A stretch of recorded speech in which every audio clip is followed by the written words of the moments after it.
Hi guys, once again, this is Elijah Lam to discuss about the development of Confucianism and Taoism. And so I have here my Asus laptop, which I bought from SM Malls at the Silicon Valley.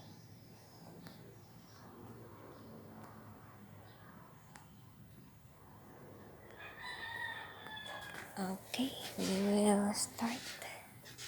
Confucianism is both an ancient religion and a philosophy in China. It was the most influential religion in the country, and it was influenced by the teachings of Confucius. And so Confucius was the father of Confucianism. So, so Confucius was born at 551 BC at his homeland in Lo. His family name was Gongchu, and he was called in China as Gongxi, which means Master Kong. His father died at his young age, so he was raised by his mother in poverty. And so at the age of 17, he worked as a bookkeeper and a caretaker of the sheep and horses. And then he became an advisor of the governor, and he got married and has a child named Kung Li.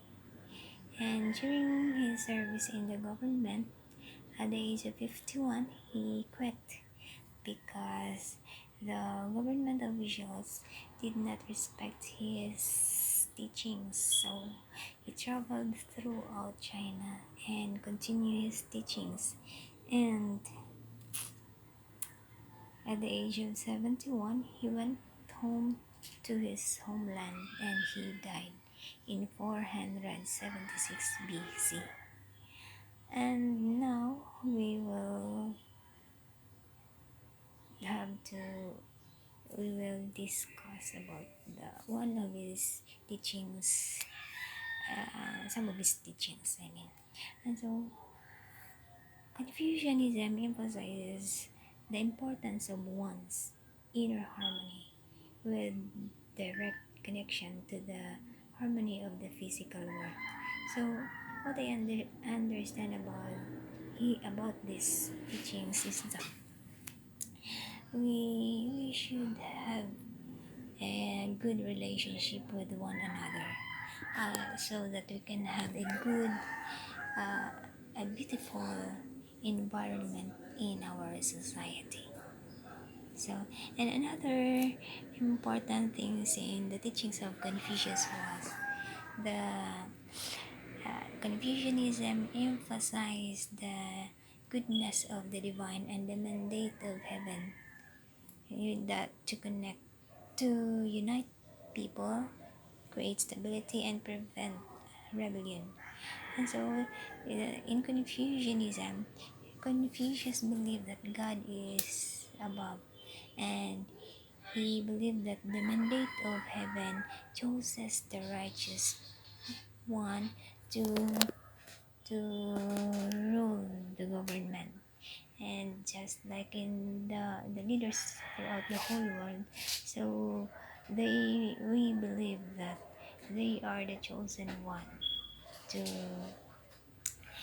to lead our government, and as they are given the responsibility to unite people, so we are also have the right to respect,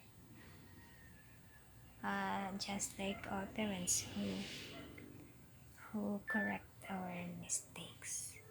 And in order to create stability, so we did we, by following the order in staying at home until it is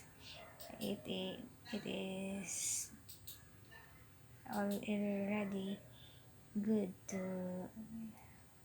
until it is free to go out. And so we here in the Philippines, we were able to maintain stability, and we save our life, and also to prevent rebellion. So there are um, authorized people are assigned to prevent from any wrongdoings in our society. And another thing about the Confucianism is that I remember one of his golden rule in his book, uh, in the Analects, in which his followers uh, put his in the Analects. So that it's the golden rule, which says that do not do unto others what others do do do unto you. So this simply means that do good things to others and it will returns to you. And so I think those are the important things about Confucianism. Uh, so we will proceed to Taoism. So Taoism is both a religion and a philosophy in China also, and it was influenced by the teachings of Lao Tzu. So, Lao Tzu was believed to be the keeper of the archives during Zhao Dynasty, and he was one of the scholars who study astrology and divination. What is astrology? So, it is a study of the patterns and the relationship of planets, wherein in science we believe that it is due to the Big Bang theory. The planet, the planets are revolves around the Earth, and when they collide, there is the rock or the meteors of the Earth. One will fall into the ground, and that is called meteors. But it's only the astrology or the experts who can explain what is the meaning of that. And also, divination, it is the knowledge who can determine the future or the unknown. So, that is Lao Tzu was, yes, he was given the opportunity to study on that field of, and that's uh, subject. And now, unlike Confucius, that he did not undergo schooling, but he make his own ideas to practice philosophy and go into teaching. And so, with with that, his teaching is the concern of the the relationship between human with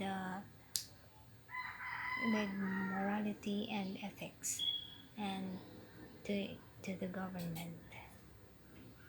And so with Lao Tzu, he was also believed to be the contemporary of Confucius, and so his teaching was influenced by Confucius. And now we during the time when Zhou dynasty was declined, he left the government because because of the corruption that was made by the government officials. And so when he reached the border gate, he was forced to write his teachings if he were the one who wrote his teachings. But one of the authorities who did not believe, the authorities did not believe his if that was not just teachings, but they said that it was the ancestors who write his teachings. And so We do not know next what was happening about Lao Tzu, but it was ended on the border gate.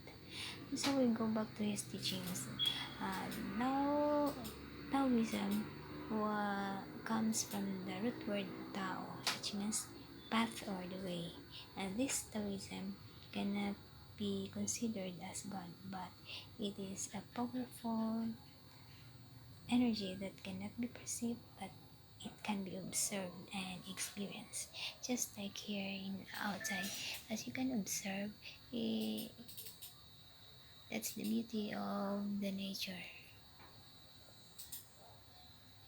Okay, so as you can see, if Lao Tzu believe that God is everywhere, so therefore God is come at this time.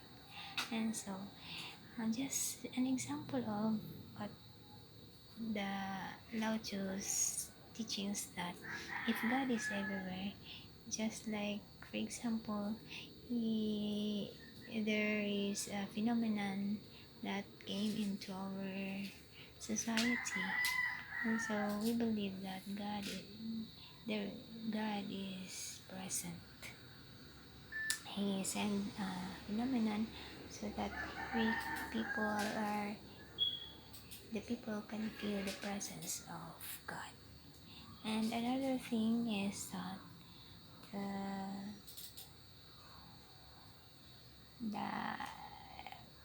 what is this? He is law of reversion.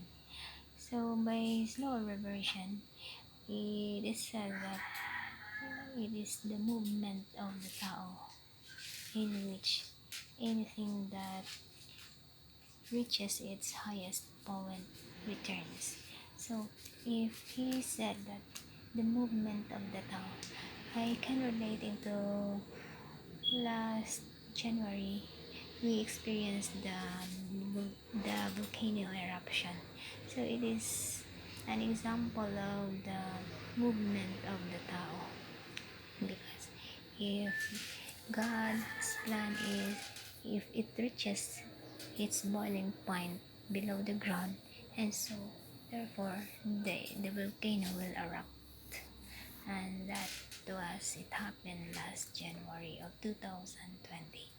And also it's these teachings also it can relate into what is happening in our society during COVID, because throughout just like in other countries, that it seems like that we are overcrowded by increasing of the population.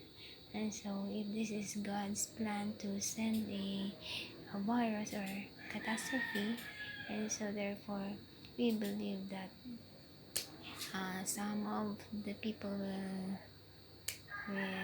back into nothing, and for those who will survive will remain on earth.